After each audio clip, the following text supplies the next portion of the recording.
우리 가정에 하나님의 은혜가 가득 넘치시기를 주님의 이름으로 축복합니다. 무자식 상팔자라는 말도 있고 가지 많은 나무에 바람 잘 날 없다는 말도 있습니다. 그만큼 자녀를 키우기가 어렵다는 뜻입니다. 자녀를 낳고 키우는 과정은 정말 어렵고 힘든 일입니다. 마음먹은 대로 되는 일 잘 없습니다. 그럼에도 자녀는 분명 우리 인생의 보배요. 자녀 교육은 하나님이 부여하신 신성한 사명입니다. 요즘 공교육만으로는 부족하다고 해서 학생들 중 70% 이상이 사교육을 받는다고 합니다. 그래도 대학 가기 어렵고 대학 나와도 취직하기 어렵고 세상 살기가 점점 어려워진다며 볼멘 소리들을 합니다. 우리 자녀들의 장래가 몹시 걱정됩니다. 그러면 도대체 무엇이 문제인지 생각해 보아야 할 것입니다. 교육에 대한 문제의 핵심은 왜곡된 교육관입니다. 요즘에는 자녀 교육이라는 게 지식 위주요, 입시 위주입니다. 그래서 자녀 교육의 성패를 세칭 인류대학에 입학시켰나 못 시켰나 하는 것으로 평가합니다. 학교나 선생님들에 대한 평가도 얼마나 많은 학생들이 인류대학에 많이 보냈는가에 달라집니다. 물론 이거 중요합니다. 기왕이면 다홍치마라고 인류대학 가면 좋지 나쁠 게 뭐가 있겠습니까? 하지만 그게 전부가 아니라는 사실을 우리는 이미 다 압니다. 알매도 불구하고 우리가 그렇게 못합니다. 이런 기준에 도달하기 위해 모두가 애를 쓰지만 도달한 사람은 도달한 사람대로, 도달하지 못한 사람은 도달하지 못한 대로 적지 않은 부작용을 겪게 됩니다. 이런 세태 가운데 우리 그리스도인들은 과연 어떤 교육관을 갖고 살아야 할지 중요한 문제가 아닐 수 없습니다. 그리스도인이 된다는 것이 과연 무엇일까요? 한마디로 우리의 삶의 모든 기준이 하나님의 기준, 즉 성경적 기준으로 바뀌는 것을 의미합니다. 우리가 말씀을 본다고 하지만, 말씀을 듣는다고 하지만 그것을 그저 단순히 이해하고 아는 것에서 끝나는 것이 아니라 그 말씀대로 정말 살아가느냐, 그것이 중요하지 않겠습니까?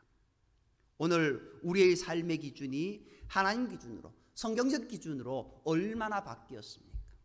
10%, 20%, 50%, 과연 100% 바뀌는 사람이 누가 있을까요? 물론 그것에 차이는 있지만 그래도 우리가 하나님의 말씀 가운데 하나님을 바라보며 믿음 가운데 걸어가기를 소망하는 우리의 모습이 되어야 되지 않겠습니까? 교육에 관해서도 마찬가지입니다. 성경적 교육관을 수립해야 됩니다. 그 기준에 비추어서 우리 자녀 교육을 점검해보고 교정받을 필요가 있다라는 겁니다. 그럴 때 비로소 우리 자녀들이 행복해지고 인생에서 성공할 수 있는 겁니다. 이런 취지를 염두에 두고 오늘 말씀을 살펴보길 바랍니다. 물론 이것은 자녀의만의 문제가 아닙니다. 오늘 우리 또한 이 문제에 이제 열외는 아니다라는 것, 나 자신을 살피면서 함께 나아가는 시간 되기를 원합니다. 오늘 본문은 예수님이 어린 시절 어떻게 성장하셨는지 그 과정을 설명해 줍니다. 예수님의 지상 생애는 사복음서에 다 기록되어 있는데 그 중에 어린 시절, 유년 시절의 기록은 유일하게 누가복음에만 나와 있습니다. 예수님은 하나님의 아들이지만 인간의 모습으로 이 땅에 오셨습니다. 말하자면 신성과 인성을 동시에 갖고 계신 분이십니다.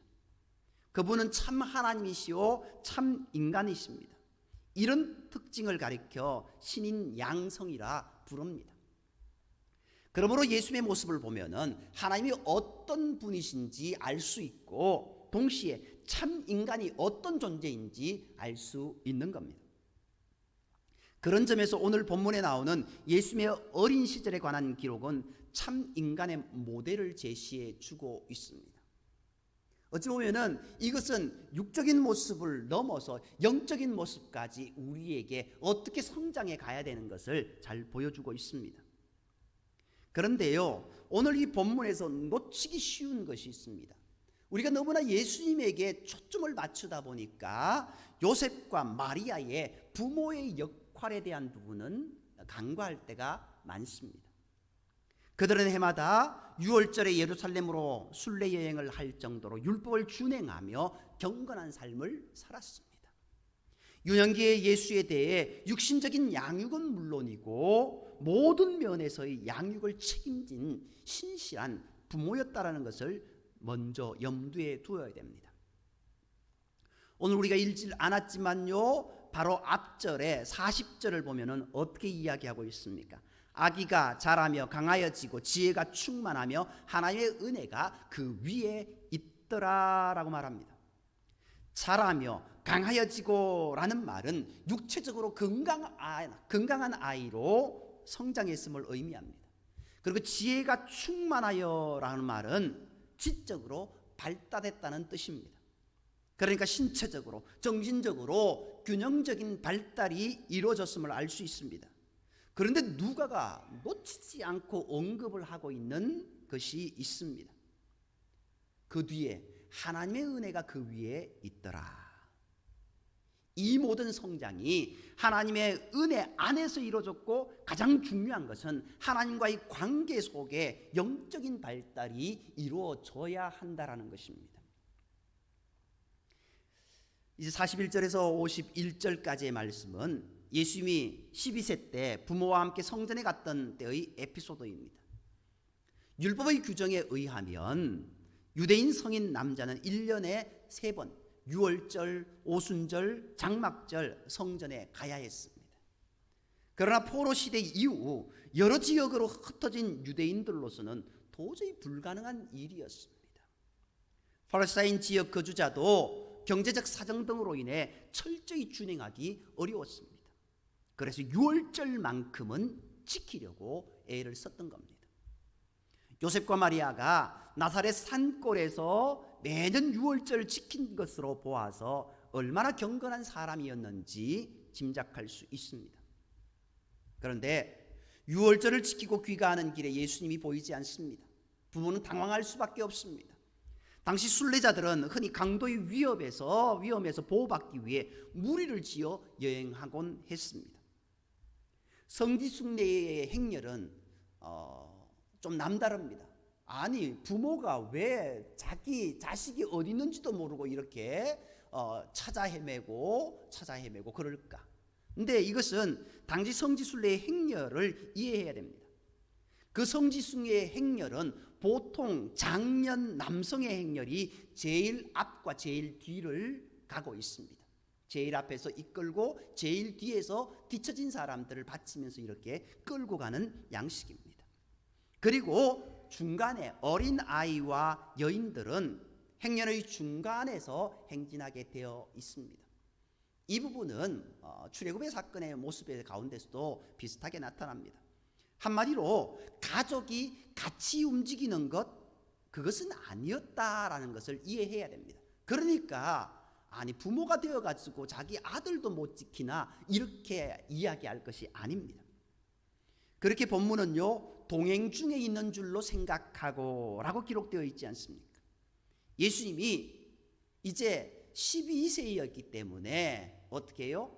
성인이 아닙니다. 성인식을 안 했기 때문에 성인식이 아닌데, 쉽게 말해서 아버지는 앞이든 뒤에든 갔고 이제 어머니와 이 예수님이 함께 가야 되는데 그 중간 무리 속에서 어디 껴서 이렇게 함께 가고 있었던 겁니다. 그렇게 생각했던 겁니다. 그렇게 생각하고는 마음 놓고 길을 갔던 겁니다. 하지만 뒤늦게 아들의 부재를 발견한 부모는 이리저리 헤매다가 성전으로 돌아오게 됩니다. 성전에 간 부모는 예수님을 발견하고 깜짝 놀랐습니다. 왜냐하면 예수님이 스스럼없이 납비들과 토론을 벌이고 있었기 때문입니다. 유대인들에게 문다시비 교수법은 익숙한 모습입니다. 하지만 중요한 것은 예수님의 지혜가 뛰어났다라는 사실입니다. 47절에 어떻게 기록하고 있습니까? 그 지혜와 대답을 듣는 자가 놀랍게 여기더라, 이렇게 이야기하고 있습니다. 이 놀랍게 여긴다라는 말, 이 말에 주목할 필요가 있습니다. 이 말은 헬라어 단어로 엑스탄토라고 하는 그런 말인데, 엑스템이라는 그런 단어에서 왔습니다. 이 말이요, 이렇게 이야기하면 좀 뭔가 모르겠지만 미완료 중간태 직설법입니다. 이렇게 좀 복잡한 말이지만, 그런데요, 이 말은 정신이 혼미할 정도로 놀랍다라는 의미인데, 이것이 미완료라는 겁니다. 미완료는요, 어떻게 해요? 예전부터 지금까지 계속 되어져 온 겁니다. 계속 되어져 가는 겁니다. 토론 과정에 이 랍비들이 한 번 놀란 것이 아니라 여러 번 놀라고 지금도 놀랍고 있다라는 것을 이 단어를 통해서 이야기하고 있습니다. 그리고 48절에 기록된 그의 부모가 보고 놀라며라는 표현도 기억해야 됩니다. 비슷한 단어인데요, 엑스플라게라살이라고 하는 이 단어인데, 이거는 비슷한 부분인데요, 부정과거 수정태 직설법으로 되어 있습니다. 마찬가지로 부모도 큰 충격을 받을 정도로 놀랐다라는 그런 의미입니다. 근데 여기서 우리는요, 두 가지 면을 발견할 수 있습니다. 하나는 한 인간으로서 예수님의 비범한 지적 발달 과정을 보여줍니다. 또 하나는 하나님의 아들로서 신적 지혜를 갖고 계셨음을 보여주고 있습니다. 49절에 부모가 찾아다녔다고 예수님께 말을 하자 예수님의 대답이 어떻습니까? 내가 내 아버지 집에 있어야 할 줄 알지 못하셨나이까? 이런 예수님이 어려서부터 하나님 아버지와의 관계에 깊이 들어가 있었음을 보여주고 있는 말입니다.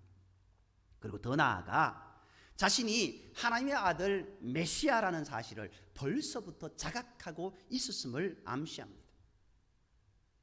예수님의 성장 과정, 예루살렘 성전 순례를 마친 후 예수님은 고향 나사렛에 내려가셨고 계속해서 부모를 섬기며 성장하셨습니다. 51절에 마지막 부분에 어떻게 이야기하고 있습니까? 중간에 어떻게 이야기하고 있습니까? 순종하여 받드시더라라는 표현. 우리는 예수님에게서 하나님의 아들 메시아의 모습뿐만 아니라 완전한 한 인간의 모습을 발견하게 됩니다. 이러한 예수님은 모든 그리스도인, 더 나아가 모든 인간이 본받을 만한 모범적인 삶 자체였습니다. 그리고 52절은 단 한 구절이지만 그 안에 한 인간으로서의 예수님의 성장 과정이 함축적으로 기록되어 있습니다. 우리 52절 함께 읽겠습니다. 52절입니다. 예수는 지혜와 키가 자라가며 하나님과 사람에게 더욱 사랑스러워 가시더라. 아멘. 이 말씀이 어찌 보면은 우리의 자녀들 어릴 때 이제 돌잔치 할 때라든지 어린 아이일 때 이 말씀을 항상 읽어주고 또 이 말씀으로 설교하기도 합니다. 벌써 다 지나왔지만 우리의 자녀들, 우리의 손주들 그런 모습 가운데 이 말씀을 늘 읽어주는, 그렇게 되라라고 기도하는 그런 모습이 되어야 됩니다. 이 구절은요 40절의 부연 설명으로도 볼 수 있습니다. 40절도 비슷하지 않습니까? 아기가 자라며 강하여지고 지혜가 충만하며 하나님의 은혜가 그 위에 있더라. 예수는 지혜와 키가 자라가며 하나님과 사람에게 더욱 사랑스러워 가시더라. 어쩌면 이것이 앞뒤로 이렇게 짝을 이루어 있습니다. 이것은 유아기에서 유년기, 소년기를 거쳐 성인이 되기까지 계속된 성장의 전 과정을 포괄적으로 보여주고 있습니다. 이는 그리스도인으로서 우리 각자가 따를 성경적 성장 모델이다라고 이야기할 수 있습니다. 동시에 그리스도인 부모로서 자녀 교육을 위해 따를 성경적 교육 모델입니다. 오늘 우리가 어떻게 자녀를 양육해야 될까? 어떻게 우리의 손주들을 이끌어야 될까? 그 모습이 여기 있다라는 겁니다. 지혜가 자랐다라는 것은 지적인 성장입니다. 키가 자랐다라는 것은 육적인 성장입니다. 나이에 따라 육체적으로나 지적으로 균형 있게 성장해야 되면 모든 사람이 주지하는 바이지 않습니까? 그런데 많은 사람들이 사회적인 대인관계 속에서 요구되는 인격과 영적인 대신관계 속에서 요구되는 영성을 간과합니다. 오늘 말씀에도 어떻게 기록하고 있습니까? 하나님과 사람에게 더욱 사랑스러워져 갔다라는 표현, 이것이 사람에게 대인관계 속에서 하나님과의 관계 속에서 그 모든 모습들이 좋았다라는 겁니다. 말하자면 인격적인 성장과 영적 성장이 잘 이루어졌다라는 말씀이지 않습니까? 예수님의 성장은 한마디로 전인격적인 성장입니다. 완전한 인간의 모델로 육체적 성장, 지적 성장, 그리고 인격적 성장, 영적 성장, 모든 것이 균형적 조화를 이루었다라고 할 수 있습니다. 여기서 우리는 참 교육의 모습을 보게 됩니다. 저와 여러분의 모습 가운데, 아니 우리의 자녀들, 우리의 손주들 모습 가운데 이런 모습이 있기를 소망하고, 더 나아가서 나도 영적인 유아로서, 어린 아이로서 그 모습에서 이제 성장하여 장성한 분량에까지 이르는 그 모습이 되어야 될 줄 믿습니다. 제일 먼저요, 육체적 성장입니다. 키가 자라가며 라고 되어 있지 않습니까? 인간의 생명의 본질은 영혼에 있습니다. 그러나 육체 역시 존귀한 것입니다. 하나님이 창조한 것이고, 특히 그리스도인의 몸은 성령이 거하시는 성전이기 때문입니다. 그러므로 육체를 최대한 튼튼하게 하고 건강을 잘 관리하는 게 중요합니다. 더불어 육체적 순결을 지키는 것도 중요합니다. 아무리 공부를 잘하고 여러 가지 재능을 갖추었다고 해도 만일 육체가 건강하지 못하면 괴로울 수밖에 없습니다. 우리는 부모로서 자녀들의 육체적 성장에 세심한 관심을 기울여야 합니다. 41절에서 51절은 예수님이 12세 때 부모와 함께 갔던 성전에 갔던 그 이야기지 않습니까? 12살입니다. 12살로 치면은, 우리로 치면은 초등학교 5학년이지 않습니까? 이때 우리의 모습을 한번 생각해 보시기 바랍니다. 아직 어리다고 감사 안고만 있지는 않았습니까? 그런데 12살 어린 예수님이 갈릴리에서 예루살렘으로 절기를 지키기 위해서 갔습니다. 우리나라가 산지가 많지 않습니까? 어쩌면 이스라엘도 산지가 많다라고 이야기할 수 있습니다. 이스라엘 진영은 갈릴리 지역, 이 나사렛 지역, 갈릴리 지역은 평야입니다. 평지입니다. 갈릴리 호수가 있고 그쪽에는 평야가 있는데 그 외의 대부분은 산악지대라고 할 수 있습니다. 이제 예루살렘으로 가기 위해서는 이제 갈릴리를 통과해서 이제 그 지역에 오다 보면은 이제 산지를 타고 산을 타고 예루살렘으로 계속 가야 되는 그런 길입니다. 그런 산을 12살 된 아이가 나사렛에서 갈릴리 지역에서 이제 예루살렘까지가 180km 정도 됩니다. 옛날에 무슨 뭘 타고 가는 게 있습니까? 더군다나 산지길인데 180km를 어린 아이가 걸어서 성지순례를 가는 겁니다. 건강한 아이가 아니고는, 아니 강인한 아이가 아니고는 이러한 길을 가는 것은 참으로 위험한 일이지 않습니까? 앞에서 이야기했지만 예수님께서 키도 자라고 라고 한 말이 바로 이러한 육체적 성장을 의미하는 것입니다. 오늘 우리도 마찬가지지 않습니까? 우리가 육체적으로 건강하지 아니하면 교회 나오는 것도 쉽지 않습니다. 우리가 건강하지 아니하면 성경 보는 것도 쉽지 않습니다. 건강하지 아니하면 기도하는 것도 쉽지 않습니다. 내 정신이 혼미해 있을 때 기도하는 것 얼마나 할 수 있을까요?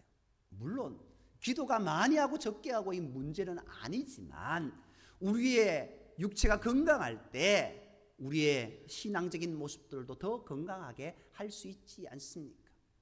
예전에 그랬지 않습니까? 체력은 국력이라고.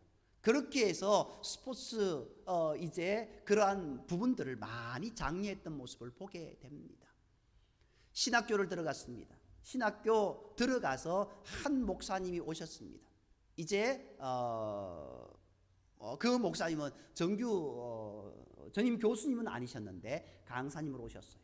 그분이 하시는 말, 내가 수십 년 동안 이제 목사로서 사역을 하지만 제일 중요한 게 뭔지 아느냐? 체력이 영역이다. 체력이 영역이다. 체력이 있어야, 건강해야 목회 사역도 해 나갈 수 있다라는 말씀을 우리에게 해주시는 모습을 보게 됩니다. 아무리 열심히 교회를 일구어 놓아도 자신의 체력이, 자신의 건강이 부족해서 그 모든 것을 내려놓아야 되는 그런 모습들이 있다고 한다면 그것보다 안타까운 모습은 없죠.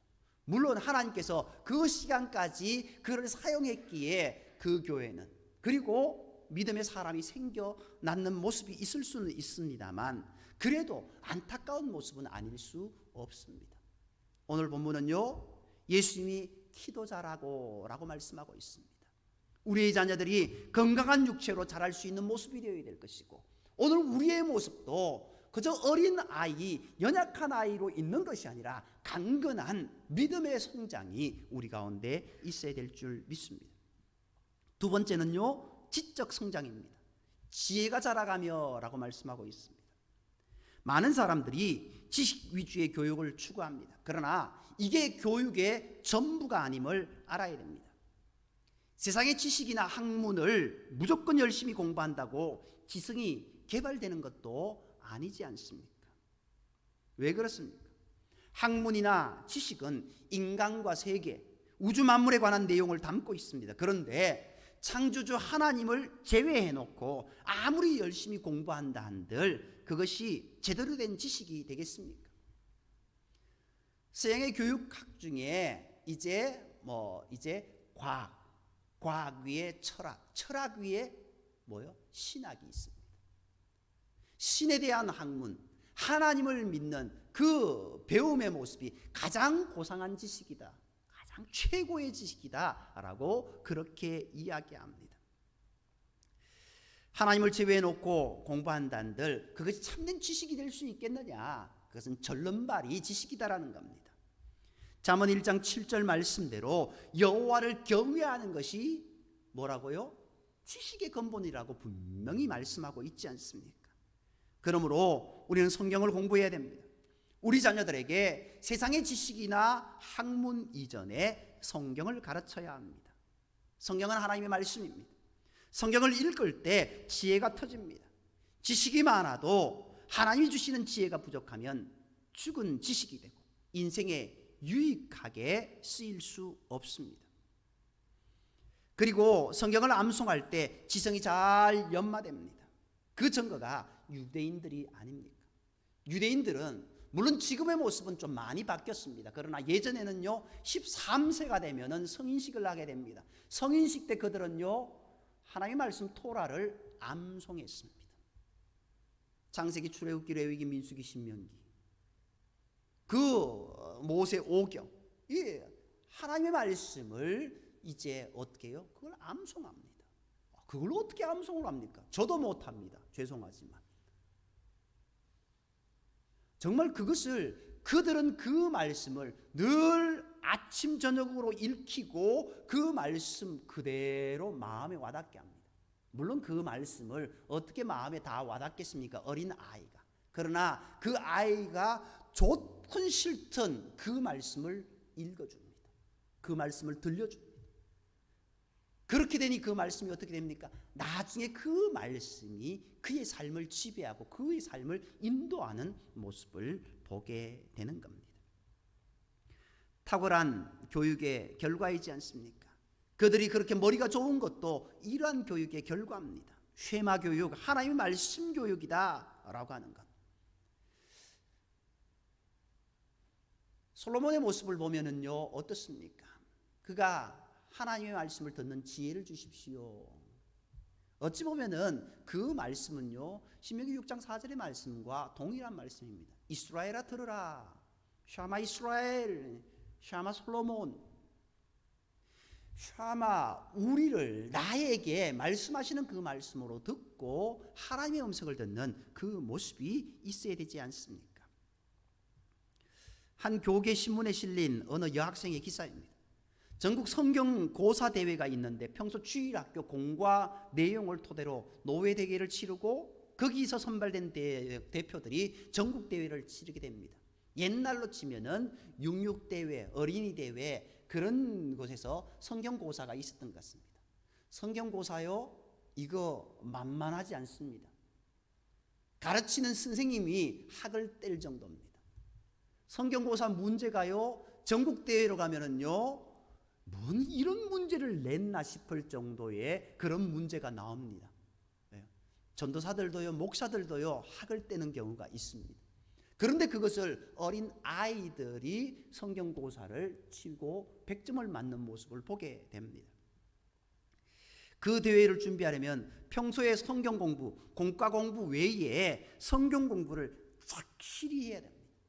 근데 그게요, 따로 특별한 시간을 내서 그렇게 해야 됩니다. 그런데 이 여학생은요, 초등학교 1학년 때부터 고3 때까지 12년간 연속해서 참가하면서 성경 공부를 했다고 합니다. 이 학생이 서울대 당당히 합격하자 기자가 찾아갔습니다. 성경고사 공부가 입시 준비에 방해가 되지 않았나 물었더니 오히려 도움이 되었다고 말합니다. 성경고사를 준비하면서 암기력, 집중력, 지구력이 향상되었고 특히 암송했던 성경 요절들이 힘겨운 수업 생활에 큰 힘이 되었다는 겁니다. 그 학생은 장차 외교관이 되어서 세계를 다니며 복음을 전하겠다는 포부도 밝혔다고 합니다. 우리는 자녀들에게 여러 가지 공부를 많이 시키시되 그 중심에 성경 교육이 있어야 함을 깨달아야 됩니다. 신앙 교육은 물론이고 지적인 개발에 큰 진보가 있다라는 겁니다. 더 나아가 그 아이의 성격 형성에 지대한 영향을 끼칩니다. 세 번째로 인격적 성장입니다. 사람에게 더욱 사랑스러워 가시더라라고 말씀하고 있지 않습니까? 인간은 혼자 살 수 없는 사회적 존재입니다. 다른 사람들과 어울리고 남을 배려하는 법을 배워야 합니다. 이것이 곧 인격적 성장이고 사회적 개발입니다. 만약 이런 훈련이 되지 않으면 아무리 지적으로 훌륭해도 소용없습니다. 아무리 서울대 나와도 소용없습니다. 더 많이 배운 사람이 어떻게 해요? 감옥에 더 많이 가는 모습들도 있지 않습니까? 결코 많은 사람들을 이끄는 지도자가 될 수 없습니다. 사회성이 결여되면 지도자는커녕 가는 데마다 문제를 일으키는 트러블 메이커가 될 수밖에 없습니다. 수년 전 앞이 창창한 청년이 있었습니다. 외국어로 유학을 가 학위를 여러 개 취득했고 5개 국어를 구사하는 사람이었습니다. 실력이 좋으니까 젊은 나이에도 정부 고위직에 특채되었습니다. 그런데 어느 날 교통사고로 그만 죽고 말았습니다. 얼마나 안타까운 일입니까? 이건 하나의 비단한 얘기지만요, 황당한 것은 무단횡단을 하다가 그렇게 되었다는 겁니다. 정해진 횡단보도를 건너고 빨간 신호로에 멈추는 것, 유치원 때 다 배운 것입니다. 물론 우리도 간간히 그것을 간과합니다. 그런데 그 간과가 죽음으로 끝나버렸습니다. 기본적인 사회 질서를 지키지 않아서 젊은 엘리트가 귀중한 목숨을 잃었고 인생을 접고 만 겁니다. 성경은 우리에게 수직적으로 하나님을 사랑하면서 동시에 수평적으로 다른 사람들을 사랑해야 된다라고 말합니다. 항상 다른 사람들을 배려하고 사회 전체를 생각하는 태도가 중요합니다. 나부터가 아니라 우리라는 개념이 있어야 됩니다. 어찌 보면은 우리 한국 사회 속에서는 우리라는 이 단어가 정말 많이 들어가 있었습니다. 그런데 그것이 점차 삭제되어져 갑니다. 너부터, 너만, 나만 그런 모습으로 바뀌어가는 모습을 보게 됩니다. 우리가 중요하고 나보다 너가 중요한데 그것이 우리에게 있어서 그것이 점점 사라진다라는 겁니다. 성경은 분명히 우리에게 말씀합니다. 나보다 남을 낮게 여기는 것이 아니라 낮게 여기라고 그렇게 이야기하고 있습니다. 저와 여러분이 그런 자녀들이 키워나가야 될 것이고 또 우리의 모습 가운데서도 그런 모습이 있어야 되지 않겠습니까? 마지막으로 영적 성장이 중요합니다. 하나님에게 사랑스러워 가시더라.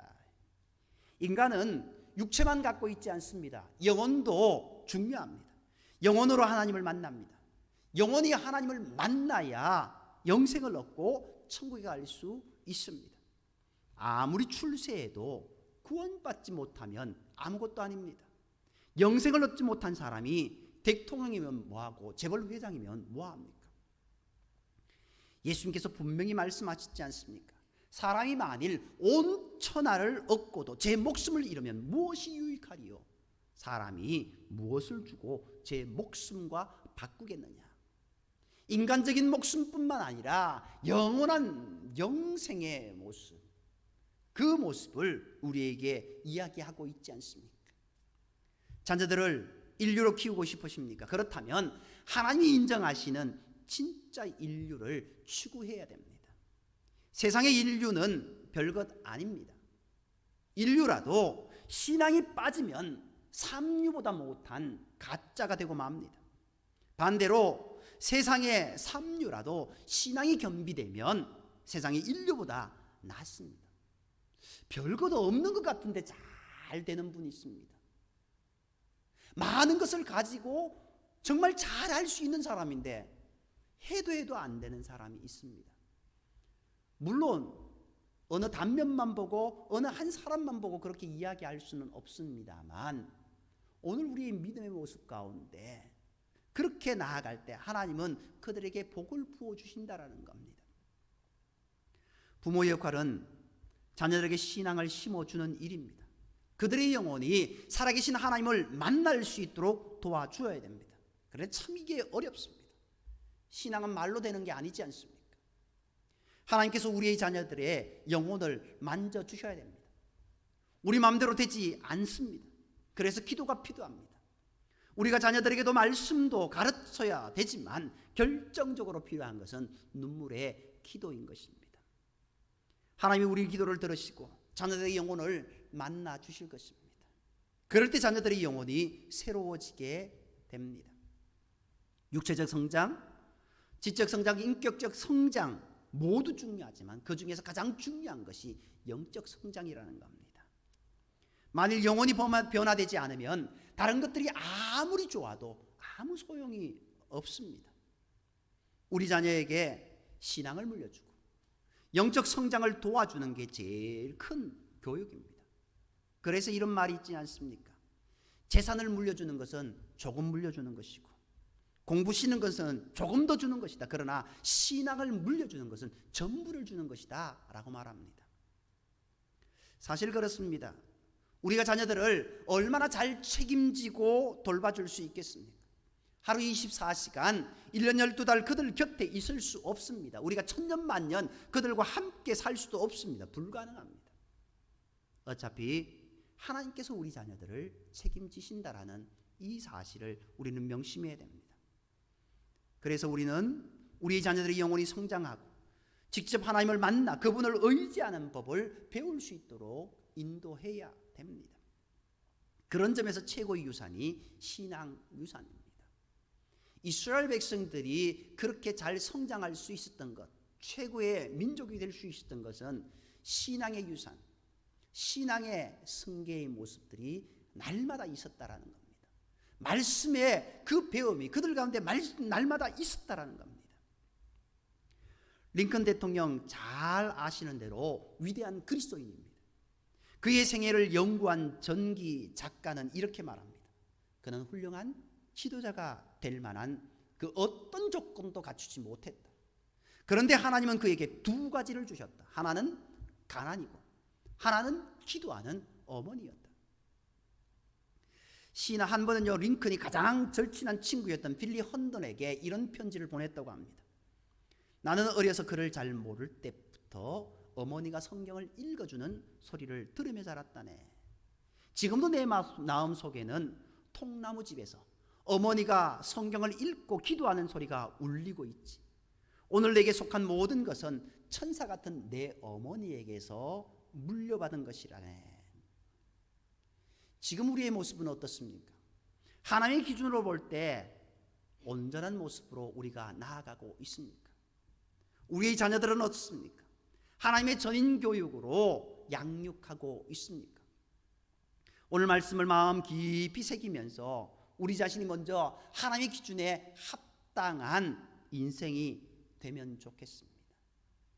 그래서 우리의 자녀들을 하나님께 인도할 수 있는 복된 모습이 되기를 소망하고, 더 나아가 우리 자녀들을 위해서 날마다 기도하고 하나님께서 우리 자녀들을 책임져 달라고 기도하는 저와 여러분이 되어야 될 줄 믿습니다.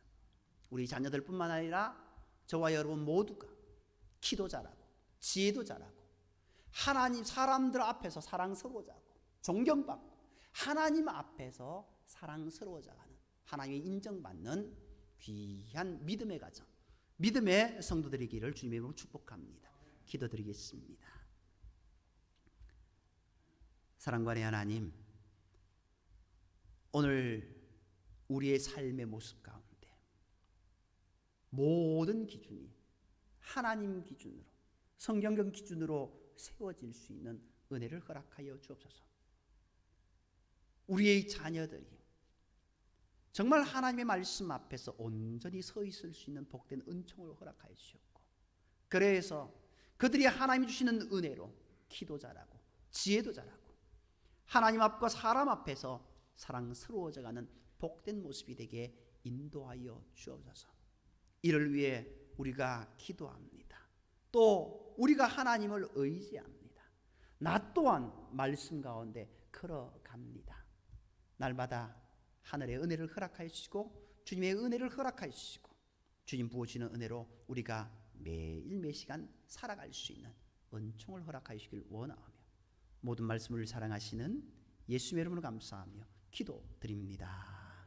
아멘.